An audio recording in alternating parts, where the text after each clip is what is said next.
जय सीताराम।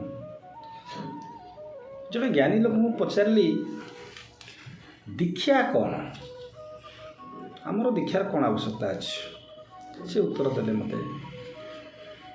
दीक्षा कहले मनुष्य को ये भवसागर उद्धार करने गोटे आदर्श गृहस्थ जीवन यापन करने गुरु जो मंत्रटी दियंती से मंत्र अभिषिक्त होगा दीक्षा कह जाए।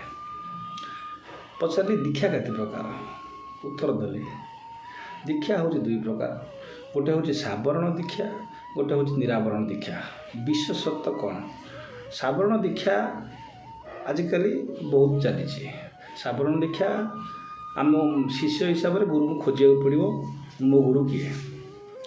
निरावरण दीक्षा टिके अलग, सद्गुरु खोजे उपयुक्त शिष्य किए खोजी खोजी सी गुरु आस शिष्य पाखे पहुँचे तुम डाकिकी मंत्र देवे, कहीं से जानी था ये लोकटी मोर उपयुक्त शिष्य हो पार। सावरण दीक्षार कौन हुए तार बहुत दीक्षा, रामतारक मंत्र है, ये है बाघ दीक्षा है। बाघ दीक्षार उपभोग हो कर्ण मंत्र दीक्षा। कर्ण मंत्र दीक्षा आजिकल प्रचलित अच्छी, तेणु गुरु आ शिष्य भितर सबुठारु अधिक भल पाइबा निरावरण दीक्षार थाए।